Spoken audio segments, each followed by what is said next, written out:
दिव्यांगम YouTube channel से मैं विष्णुकांत मिश्र। नमस्कार मित्रों, आपके यूट्यूब चैनल का आज से नाम दिव्यांगम ग्लोबल हो गया है। क्योंकि हम आपको पूरी वैश्विक दुनिया की सैर कराते हैं, वहाँ के समाचारों से आपको रूबरू कराते हैं और तमाम समाचारों के ऊपर हमारी निष्पक्ष और सटीक समीक्षाएं होती हैं। तो आज का महत्वपूर्ण विषय है कि हर्षवर्धन श्रृंगला जी ने कहा है कि भारत अब एक अनिवार्य तीसरा ध्रुवीय वैश्विक ध्रुवीय संसार में अपना कदम बढ़ा चुका है। यानी third global power, multipolar world में हम एक अपना महत्वपूर्ण स्थान बना चुके हैं। पूर्व विदेश सचिव श्रृंगला ने यह भी कहा है कि भारत को तकनीकी, आर्थिक और सुरक्षा क्षेत्रों में अपनी स्वनिर्भरता, सेल्फ रिलायंस बढ़ानी होगी। हम बढ़ाते जा रहे हैं, लेकिन इसको और भी बढ़ाना होगा। जैसे सेमीकंडक्टर्स है, एआई है, अक्षय ऊर्जा है, दुर्लभ पृथ्वी खनिज है, रेयर अर्थ मिनरल और फार्मास्यूटिकल्स है। उन्होंने चेतावनी दी है कि भारत यूएस, चीन, G20 जैसी साझेदारी में रणनीतिक जमीन नहीं खोनी चाहिए। अगर हम इनसे साझेदारी करेंगे तो अपना हम मौलिक अस्तित्व तो कम कर देंगे या खो देंगे। तो इससे हमको सावधान रहना होगा। बल्कि अपनी साझेदारी कहाँ बढ़ानी चाहिए, उन्होंने बताया कि अमेरिका, यूरोपीय संघ, इंडो पैसिफिक, ग्लोबल साउथ, इन पे हमको अपनी निर्भरता और साझेदारी बढ़ाना मजबूत करनी चाहिए। निर्भरता तो हम नहीं कहेंगे, हाँ, समान साझेदारी जरूर बढ़ाना चाहिए। उन्होंने ये भी कहा है कि पड़ोसी पहले यानी नाइबरहुड फर्स्ट नीति पर अधिक ध्यान देना चाहिए और आधुनिक युद्ध व तकनीक के संदर्भ में रणनीतिक क्षमता विकसित करने का विशेष तौर से प्राथमिकता के आधार पर हमें अपने प्रयास करने चाहिए। अब दर्शकों, हम समझते हैं ये क्यों महत्वपूर्ण है बात। देखो मित्रों, वैश्विक परिदृश्य बदल रहा है। अमेरिका चीन का पावर केंद्र, रूस चीन का गठजोड़, समानांतर शक्तियों की बढ़त, ऐसे माहौल में भारत का तीसरा ध्रुवीय पक्ष बनना लाजमी है और इसका अर्थपूर्ण मतलब भी है। भारत के पास देखिए जनसंख्या, आर्थिक उछाल, तकनीकी क्षमता और भू रणनीतिक स्थिति ऐसी है कि ये सही दिशा में काम करें तो वो सचमुच एक वैश्विक स्थान बना सकता है। अब भू रणनीतिक मतलब जो अर्थ मिनरल के विषय में हमको अपनी स्थिति मजबूत करना चाहिए। हम बहुत अभी पीछे हैं इस पे। चीन आजकल सबसे ज़्यादा 70% अर्थ वर्ल्ड का वैश्विक ग्लोबल उसका 70% अर्थ मिनरल अपना उसी के नियंत्रण में है, जिसपे भारत भी उनका जिसपे अमेरिका भी उनका मुखापेक्षी बा। भारत के लिए तो खैर अभी उन्होंने कहा था कि हम देते रहेंगे बशर्ते कि भारत को निर्यात न करें, लेकिन कुछ ही दिन पहले आ गया कि भारत और अमेरिका को निर्यात न करें। लेकिन कुछ ही दिन पहले आ गया कि भारत जो है, बात छोड़िए, अमेरिका और चीन का ही आपस में संबंध हो गया। अब वो फिर उन्होंने उनसे सोयाबीन खरीदना शुरू करेंगे और मिनरल उनको देना प्रयास कर देंगे। तो ये सब चीज़ें हैं। तो स्वनिर्भरता बढ़ाना मतलब कि विदेशी निर्भरता कम करना होगा, जिसके चलते भारत को वैश्विक आपूर्ति श्रृंखला में बेहतर स्थान मिल सकता है।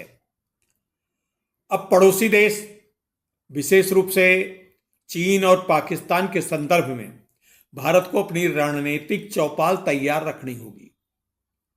हम यद्यपि ब्रह्मोस, अग्नि ये सब मिसाइलें बना रहे हैं, लड़ाकू विमान भी बना रहे हैं, हमारे समुद्र में जहाज अपने बनाए हुए तैरने जा रहे हैं। अभी अभी हम 2 जहाज उतारे हैं, लेकिन इसके बावजूद अभी और हमको आर्थिक, अब देखिए बैक्टीरिया का आजकल ये सुना जा रहा है कि रासायनिक युद्ध की प्रारंभ होने वाला है।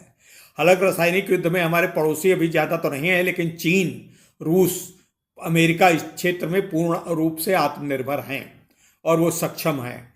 भारत अभी इस दिशा में बहुत पीछे है और कदम अभी अब इसको उठाना होगा। हाँ, हम थोड़ा बहुत काम करने लगे हैं और आगे ज़्यादा बढ़ रहे हैं। अब इसके लिए हमें ज़्यादा करना होगा। तो आपके चैनल के लिए भी आप सुझाव प्रस्तुत करते हैं। समाचार प्रस्तुत में मित्रों हम ये बता रहे हैं कि सबसे पहले इस विचार को हम जो है रख रहे हैं। अभी तक मेन स्ट्रीम मीडिया में इस श्रृंखला जी के विचार के ऊपर कोई समीक्षा भी दूसरे वीडियोज ने प्रस्तुत नहीं किया है। हमारा ये आपका जो दिव्यांगम ग्लोबल चैनल है, इसी पे ये विचार पहली बार आ रहे हैं। तो उदाहरण के रूप में हम बताते हैं कि द्विपोल मतलब बाइलिंगुअल पोलर सिस्टम बनाना होगा। भारत अब तीसरे ध्रुव के रूप में उभर रहा, द्विपोल से तीसरे ध्रुव। तकनीकी और आर्थिक सेक्शन में सेमी कंडक्टर, एआई, अक्षय ऊर्जा जैसे क्षेत्रों में भारत की चुनौतियां और अवसरों को दर्शाना होगा। रणनीतिक भू राजनीतिक सेक्शन, पड़ोसी नीति, इंडो पैसिफिक भागीदारी, सुरक्षा नीति में भी हमको आगे करना होगा। तो इस प्रकार के हम जैसे कि बातचीत करते जा रहे हैं और इस पे हम जो बात बना रहे हैं, जो आगे हम इस प्रकार के क्षेत्र पे विकास कर रहे हैं। अमेरिका से भी हमारी बातचीत चल रही है, उधर रूस से भी बातचीत चल रही है। बातचीत क्या मतलब, उनके पास रूस के ऊपर तो हमारा बड़ा विश्वास है। और आपको आश्चर्य होगा कि हमारा, जिसको आप कहते हैं कि चीन से हमारी पटती नहीं, लेकिन चीन से भी हमारा इस समय बड़ा चोली दामन का साथ बनने जा रहा है। चीन ने भी कहा है कि हम आपको अर्थ मिनरल देंगे, लेकिन हम अमेरिका, अब अर्थ मिनरल में क्या मतलब बात है कि छोटी छोटी चीज, अगर आपके यहाँ का स्विच का एक पॉइंट है जो बिजली जलाने के काम पे आता है, उसमें भी अर्थ मिनरल का पॉइंट का एक छोटा सा भाग जरूर उपयोग होता है। उसके बिना चाहे जितना हम ज्ञानी विज्ञानी कुछ भी बन जाए, चाहे जितने हम सक्षम हो जाए, लेकिन अर्थ मिनरल जिसके पास नहीं होगा, जिसके पास ये आत्मनिर्भरता नहीं होगी, सेल्फ डिपेंडेंसी नहीं होगी, वो बहुत पीछे रह जाएगा। ये बात हमको सुनिश्चित तौर से मान लेनी चाहिए। अब जैसे आज की दुनिया में दो मुख्य ध्रुव हैं, अमेरिका और चीन। और चीन का गठजोड़ एक नया आयाम जोड़ रहा है। ऐसे में भारत अपनी लोकतांत्रिक शक्ति, आर्थिक विकास और तकनीकी प्रतिभा के कारण तीसरे ध्रुव की भूमिका निभाने की स्थिति में आ चुका है। चौथी अर्थव्यवस्था हम पहले बन चुके हैं, तीसरी अर्थव्यवस्था की ओर हम बढ़ रहे हैं और संभावना ये कही जाती है कि 29 और 30 तक हम तीसरी अर्थव्यवस्था बन चुके होंगे, उससे पहले बन चुके होंगे। अब भारत दुनिया की 5वीं सबसे बड़ी अर्थव्यवस्था तो अभी था, अब चौथी अर्थव्यवस्था है। सेमीकंडक्टर निर्माण, आर्टिफिशियल इंटेलिजेंस और फार्मा सेक्टर में तेजी से हम काम और निवेश बढ़ा रहे हैं। निवेश जो बाहर के आ रहे हैं लोग, काफ़ी कंपनियां आ रही हैं, इसमें निवेश जब बढ़ता है तो हमारी आर्थिक स्थिति वैसे भी ऊंची होती जाती है। भारत के पास विशाल युवा जनसंख्या है जो नवाचार का आधार बन सकती है। अब युवकों के लिए सरकारी नौकरियों की मुख्यापेक्षा बहुत ही सस्ती, बड़ी पीछे नीचे चली गई है। अब युवा अपने आप अपना काम खोलना चाहता है, अपना नवाचार करना चाहता है, अपने नई चीज़ों में आगे बढ़ना चाहता है। वो नौकरी लेना नहीं, देना चाहता है, अपने साथ दूसरे लोगों को लगा करके काम में अग्रणी बनना चाहता है। और भारत में इस समय कम से कम 4.5 लाख नवाचार के कार्यक्रम चल रहे हैं, इस समय चल रहे हैं। भारत दुनिया का इस समय नवाचार मामले में नंबर 1 पर है, चीन नंबर 2 पे पहुंच गया है। तो नीतियां और साझेदारियों में हमको इस बात का ध्यान रखना होगा कि भारत की नाइबरहुड फर्स्ट नीति दक्षिण एशिया में स्थित केंद्रित है। Act fast policy Indo Pacific में भारत की मौजूदगी की मजबूत करती है। साथ ही ग्लोबल साउथ की वॉइस आवाज बनकर के हम उभरे हैं और हम अग्रणी भूमिका भी निभा रहे हैं। विकासशील देशों की आवाज को विश्व मंच तक हम पहुंचाने का काम कर रहे हैं। तो इस प्रकार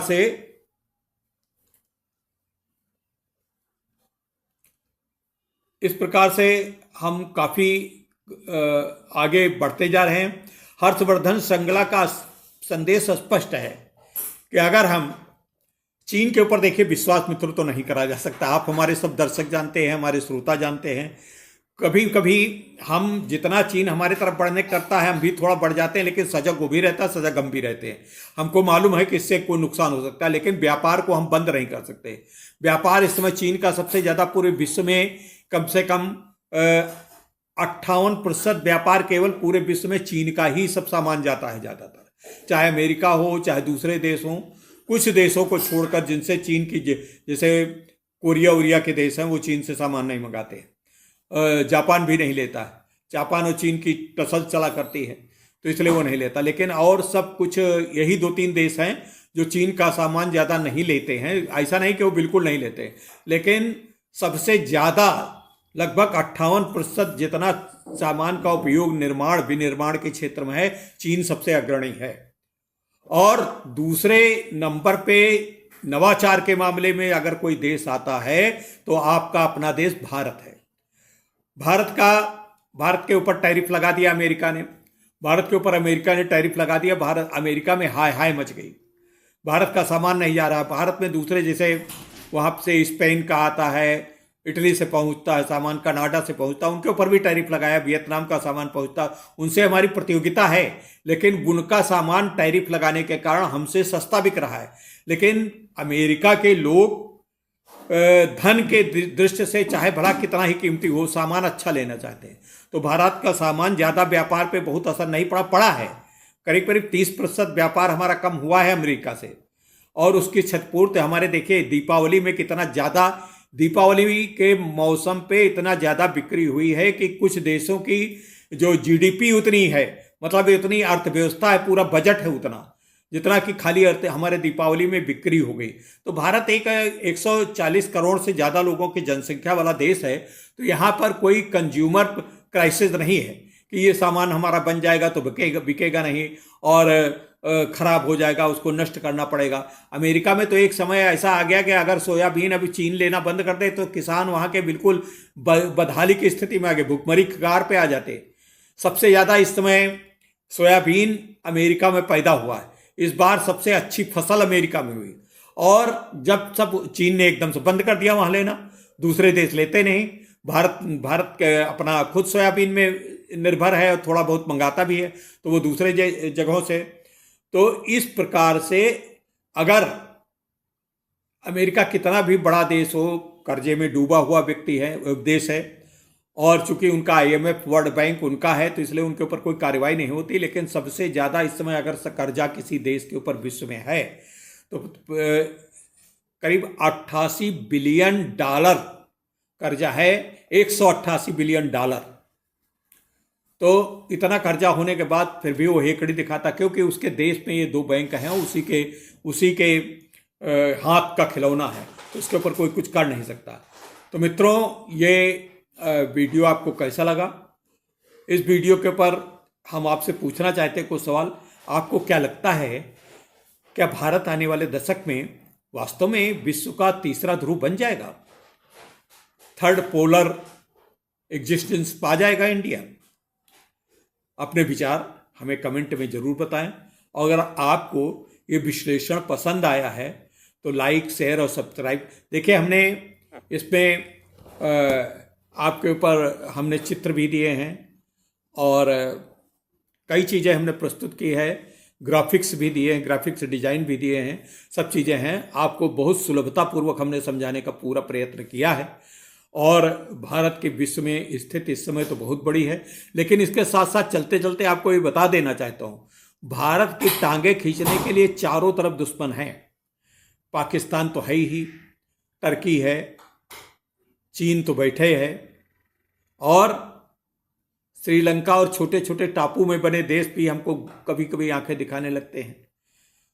और बांग्लादेश एक नया दुश्मन हमारे लिए तैयार हुआ, पहले से भी था, लेकिन जब तक शेख हसीना रही तब तक।